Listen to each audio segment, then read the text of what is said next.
Hello learners, welcome back to Abit Shiksha. Today's current affairs is brought to you by Abit Shiksha. So let us begin. The date is 7th of August and all the important articles are here. So let me increase the boldness of the pen. Yes, I think we can start. All the important articles for the day are here. First one is Chief Minister launches मुख्यमंत्री Nijut Moina आसोनी. ठीक है, आसोनी का 2.0 version जो है ये इसको लाया गया है. इसमें एक्सपेंशन जो है इस स्कीम का हमें देखने को मिला है. ठीक है, so it's a really good scheme for the upliftment of the women section and specially for educating girl child. ठीक है, सो ये I think this is one of the good steps that government has taken recently, and this is important one. Okay, second is the monetary policy committee. They have met last time और उन्होंने एक neutral stance रखते ही 5.5% का जो repo है उसी को maintain किया हुआ है. ठीक है, 5.5% का जो रेपो है उसी को वो करेंटली अब होल्ड कर रहे हैं. तो एक न्यूट्रल स्टैंस हमें देखने को मिला. And mister Trump again raises his tariff. कल तक 25% था इंडियन इंपोर्ट्स पे, नाउ इट इज 50%. ठीक है, तो उन्होंने इंक्रीज कर दिया है हमारे पर, तो 50% इंक्रीज कर दिया हमारे पर टैक्स. ठीक है, तो ये तीन आर्टिकल्स है. First look at let us look at the first article. Chief minister launches मुख्यमंत्री Nijut Moina आसोनी 2.0. Scheme serves as a source for fulfilling hopes and aspiration of student girls, according to Mr. Himanta विश्व शर्मा. ठीक है, सो यहाँ पर क्या है, chief कल के दिन में there were distributions of the scheme. ठीक है, कल जो है स्कीम को फॉर्मली अनाउंस किया फॉर दी सेकेंड पार्ट और the second edition of Nijut Moina scheme. तो यहाँ पर क्या बोला गया देखते हैं. Chief Minister Himanta Biswa Sharma today launched Mukhyamantri Nijut Moina Asoni. Under the scheme, in the year 2025-26, 4 lakh girl students pursuing higher secondary, graduation, post-graduation and B.Ed. ठीक है, B.Ed will be given financial assistance of rupees 1,000 for higher secondary, 1,250 for undergraduate and 2,500 for postgraduate. ठीक है, तो इनमें ये सारे sections को यहाँ पर इंक्लूड करके आपको स्कीम देखने को मिलेगा. सो ये आसोनी में 1,000 रुपीज फॉर 11 मंथ्स. ठीक है, 11 मंथ यहाँ पे दिया जा रहा है, 12 मंथ का नहीं है. Why not 12 month? बिकॉज उसमें एक महीना जो जून जुलाई का जो महीना रहता है उस महीने में क्या होता है, वेकेशन चलते हैं, राइट. उस समय कॉलेज नहीं चलते, तो उस महीने में निजुत मोइना का जो आसोनी है वो नहीं दिया जाता, लेकिन बाकी महीने में दिया जाता है. ठीक है, तो दो Nijut Moina covered state university and provincial college, the chief minister said that this step have been taken to bring central university. कौन कौन से? पहला है तेजपुर एंड दूसरा है आसाम यूनिवर्सिटी. ठीक है, दोनों यूनिवर्सिटी जो सेंट्रल यूनिवर्सिटी थे उसको भी अपने एम्बिट में लेकर आ गए. Last year, 1.6 lakh girl students were benefited from the scheme. However, this year, 4 lakh girls will be given financial assistance under the scheme. तो ये स्कीम के जो एम्बिट है उसको इंक्रीज कर दिया गया है. पहले 1.60 lakh girls, 40,000 less than 2 lakh girls, उनको इंक्लूड किया गया था, लेकिन अब 4 लाख गर्ल्स जो है इनके एम्बिट में आ गए हैं, स्कीम के एम्बिट में आ गए हैं.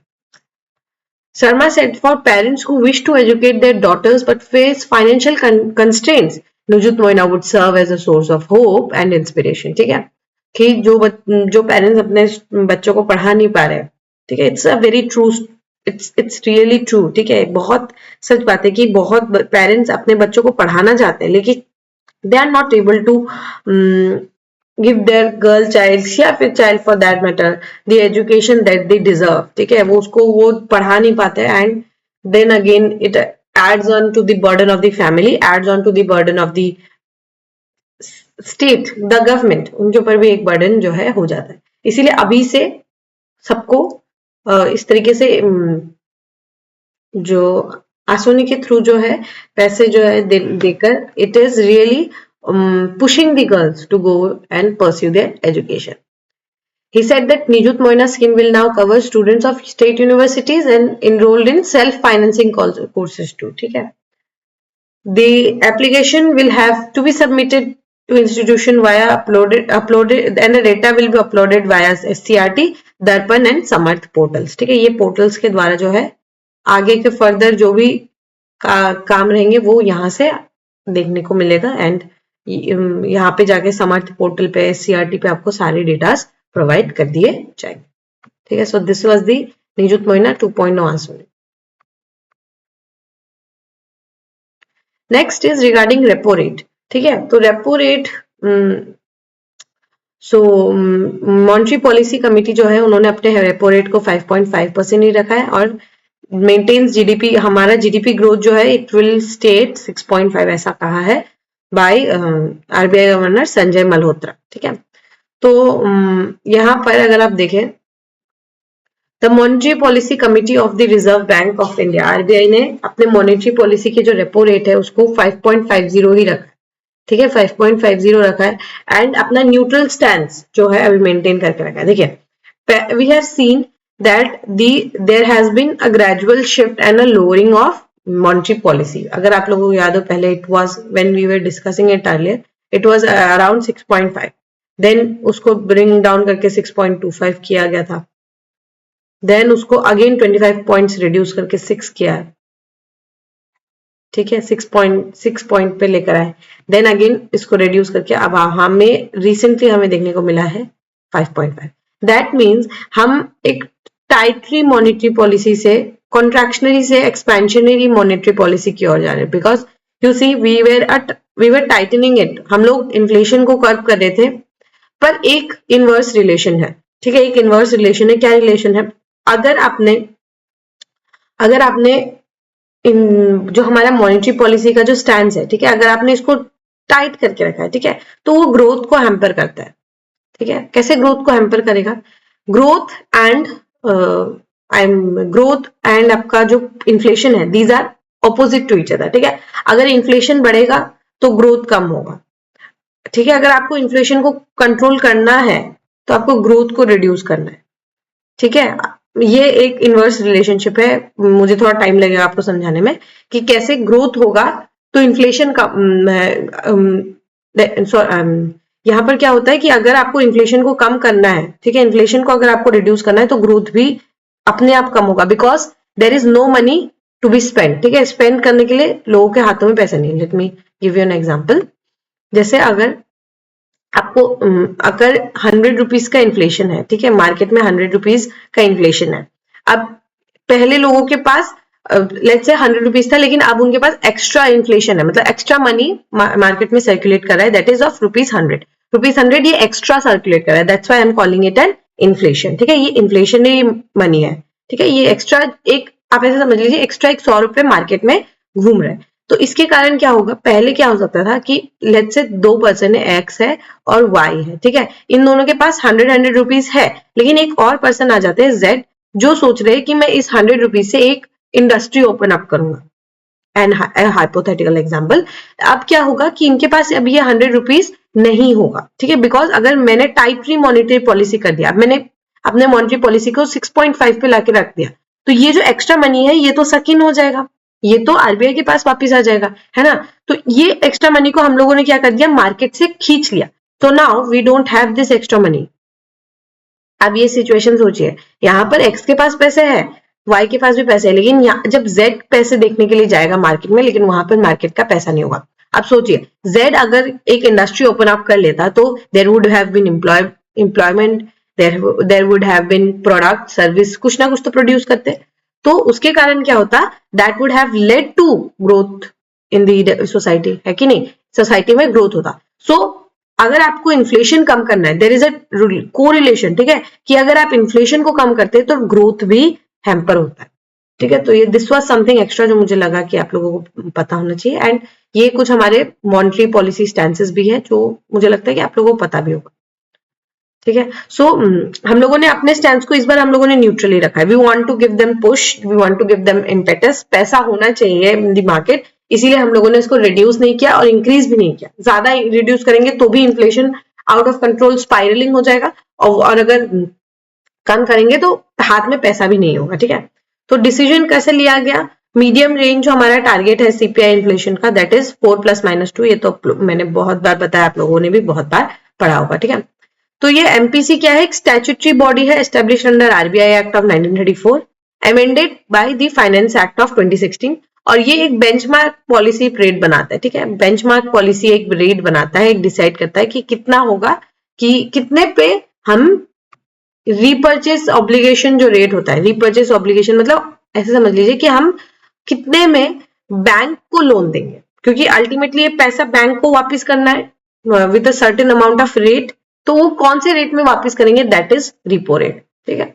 सो उसके कारण लोन्स कुड बी चीपर और एक्सपेंसिव, ठीक है। सो मेंबर कौन कौन है, आरबीआई के चेयरपर्सन है, देन आरबीआई के डेप्यूटी गवर्नर है, एक आरबीआई मेंबर के बोर्ड है, ये 3 है फ्रॉम आरबीआई ओनली, और 3 members are from government of India, that means 6 member का ये बॉडी है, 3 from RBI and 3 from government, ठीक है। आरबीआई और गवर्नमेंट से 3 आते हैं, and RBI governor is the head of that meeting, ठीक है, वो हेड करते हैं उस मीटिंग। चलिए we can move to the last news. The last news is Trump raises tariff on Indian imports to 50%। अब हमारे ऊपर 50% उन्होंने sanctions लगा दिए हैं। 31 जुलाई को उन्होंने 25% तो लगाया था, लेकिन एडिशनल 25% और लगाया है, that adds up to 30% of tariffs on Indian made products, ठीक है। इंडियन मेड प्रोडक्ट्स पे 50% टैरिफ अभी वो it will call for 50% tariff. So US President Donald Trump on Wednesday signed an executive order of imposing an additional 25% on imports tariff, ठीक है। इसको ad valorem tax भी कहते हैं, ठीक है। What is ad valorem tax? एक tax है, ठीक है। ये टैक्स कैसे लगाया जाता है, ये लगाया जाता है आपके जो प्रोड्यूस है, ठीक है। आप इट इज ए टैक्स, वो irrespective of your units product, आपके इररिस्पेक्टिव ऑफ द यूनिट्स आपने कितने भी प्रोड्यूस किए, उसके बावजूद ये टैक्स लगता है। जैसे आपने एक कार बनाया, ठीक है, आपने एक कार बनाया, उस पे आपको 100 रुपीज लगा कार को बनाने में, और इस पे अगर एड वैलोरम टैक्स है, दैट मीन्स 10% ऑफ कार लगे, लेट्स से, ठीक है, दिस इज एन एग्जांपल कि 10% ऑफ द कार लगेगा।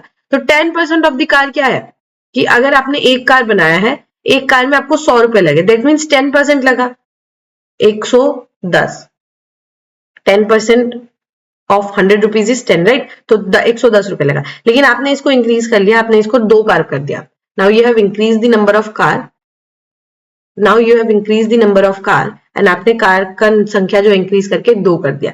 Now it will attract 10% of 2 cars, that is 200 rupees के ऊपर वैलोरम टैक्स लगेगा, that means it will increase itself to 220, ठीक है, इफ माय मैथ्स राइट। तो ये मतलब इररिस्पेक्टिव आपने कितने बनाए, आपने 10 कार बनाए तो 10 कार का 10%, कितना अमाउंट हुआ, ठीक है। ये अमाउंट पे टैक्स लगता है। एड वैलोरम टैक्स ऐसा होता है कि आपने 10 कार बनाए, अगर आपने 1000 रुपए हुआ तो 1000 रुपए का 10% आपको टैक्स में देना होगा। 20 कार बनाए तो 2000 रुपए लगेंगे, तो 2000 रुपए का 10% आपको देना होगा। कितना प्रोडक्ट, जितने भी प्रोडक्ट्स बनाएंगे उसके ऊपर आपको टैक्स भरना पड़ेगा, that is ad valorem tax according to value. Ad valorem का लैटिन मीनिंग होता है अकॉर्डिंग टू वैल्यू, कितना वैल्यू आपने प्रोड्यूस किया उस हिसाब से आपको टैक्स भरना पड़ेगा, ठीक है। सो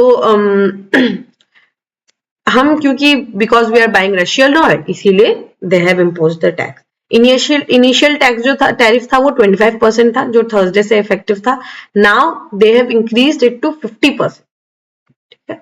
सो अगर आप देखिए कौन कौन सी इंडस्ट्रीज जो है इसका ब्रंट फेस करेंगी, सबसे पहले तो हमारे टेक्सटाइल इंडस्ट्रीज पे बहुत इम्पैक्ट पड़ेगा, जेम्स एंड ज्वेलरीज पे, श्रिम्प पे, leather, footwear, animal products, chemical products, machinery, aluminium वगैरह पे बहुत ज्यादा प्रोडक्ट्स पे ये इम्पैक्ट करेगा। लेकिन जो एग्जेम्प्टेड गुड्स है, जैसे जो कि हाई टैरिफ से एग्जेम्प्टेड है, देखिए फार्मास्यूटिकल गुड्स पे कोई टैरिफ नहीं है, एग्जेम्पशन है।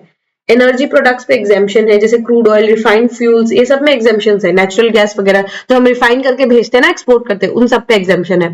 कोल पे एग्जेम्पशन है, इलेक्ट्रिसिटी पे एग्जेम्पशन है, क्रिटिकल मिनरल्स पे एग्जेम्पशन है, wider range of electronic semiconductors पे एग्जेम्पशन है, computers, tablet, smartphone, solid state drives, सब पे एग्जेम्पशन है। लेकिन ये वाले जो गुड्स, जो मतलब कुछ कुछ ऐसे गुड्स है जैसे जिसको हम ज्यादा एक्सपोर्ट करते हैं, जैसे एनिमल प्रोडक्ट्स है। What is animal products? Dairy is also an animal products, right. तो हम इंडिया से जो डेयरी प्रोडक्ट्स भेजेंगे उसमें भी हमें इस टाइप के हेवी टैक्सेशन जो है देखने को हमें मिलेगा। So obviously we would try to negotiate once again. There is no other way than that of negotiation. Negotiate करेंगे and then we would try to gain some advantage और access हम थोड़ा सा करने की कोशिश करेंगे। ठीक है, all right, with this we have come to end of today's discussion. If you have liked this discussion, don't forget to give a like and write down in the comment section. We will meet in the next discussion very soon. Till then, take care and thank you.